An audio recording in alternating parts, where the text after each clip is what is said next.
Merhabalar. BioLite markasının Eneviv S12 hastabaşı monitörünün tanıtımını yapacağız.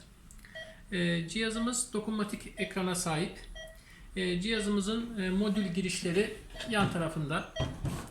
Damla sensörü, çift kanal ısı, SpO2, EKG, tansiyon, karbondioksit ve 2 kanal invazif kan basınç parametrelerini ölçebilmektedir cihazımız. Opsiyonel olarak cardiac output girişimiz mevcuttur.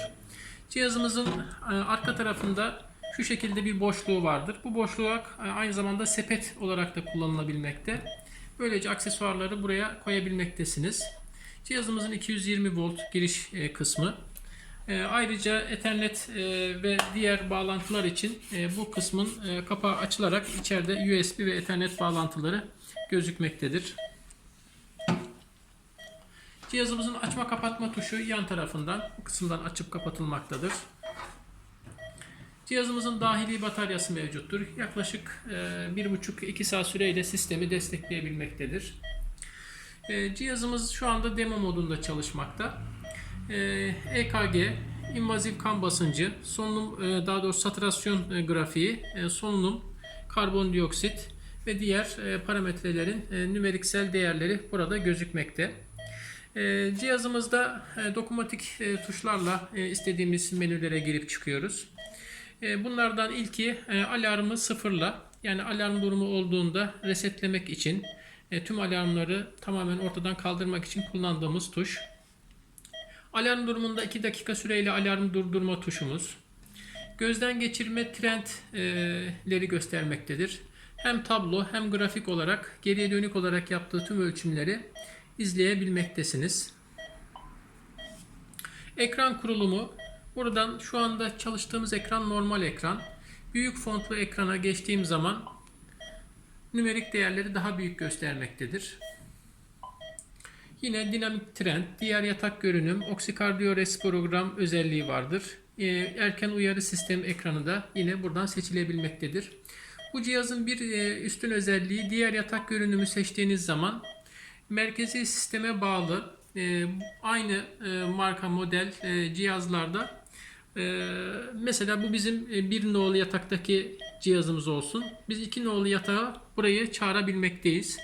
Yani 2 nolu yatağa bastığım zaman bu merkezi sisteme bağlı olduğunda diğer monitörün görüntüleri ve bilgileri buraya gelebilmekte. Bu da bu cihazın bir üstün özelliği.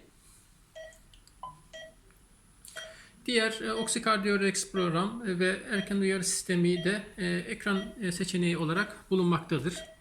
Ekran düzeneğinden grafik ve nümerik parametrelerin yerlerinin değiştirilmesi, bazı kullanmayacağımız parametrelerin kapatılması veya tekrar açılması gibi fonksiyonel özellikleri buradan yapabilmekteyiz. Hızlı tuşlarla neleri şu aşağıya atadığımız tuşları değiştirebiliyoruz esasında.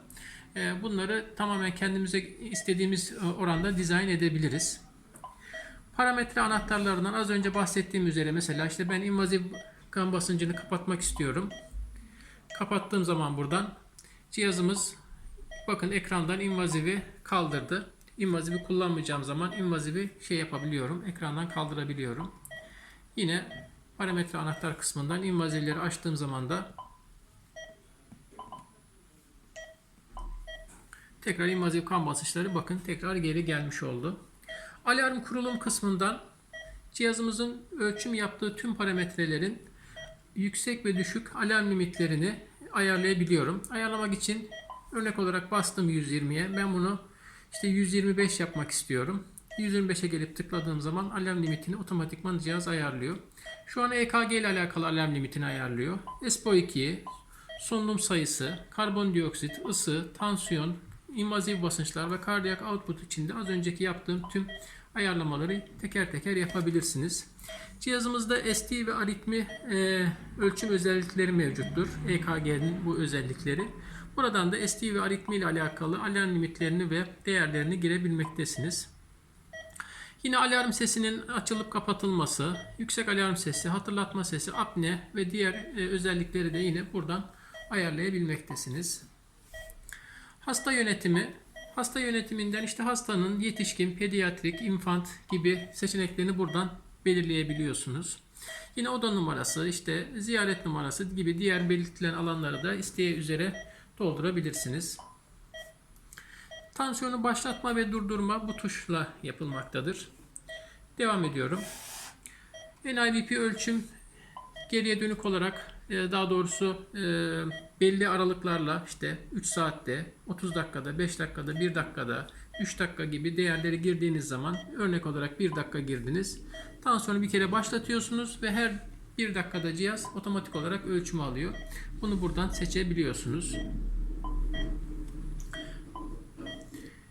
NIBP'yi tamamen durdurmak için, NIBP stat dediği devamlı ölçüm almak için, invazivi sıfırlama tuşu, yazıcı yan tarafına takıldığı zaman şu kısma yazıcı takılmakta, şu kapak kısmı çıkmakta, buraya yazıcı takılmakta. Böylelikle gerçek zamanlı grafiksel ve numeriksel değerlerin çıktısını alabilmektesiniz. Dondur ekranıyla ekranındaki numerik değerleri dondurabilirsiniz. Ve dondurduğunuz zaman da kursörle ileri geri hareket ettirebilirsiniz. Bekleme modu, standby modu özelliği. Yani cihazımız hastaya bağlı değilken bu şekilde bekleme modunda kalabilir.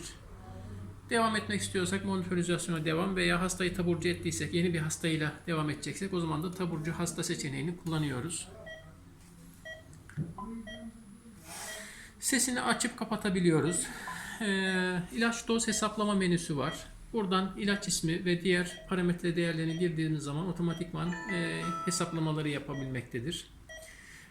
Remote View dediğimiz az önceki anlattığım yani diğer yatak görünümünü bağlı olan diğer yatakların görünümünü buraya aktarabilmektedir.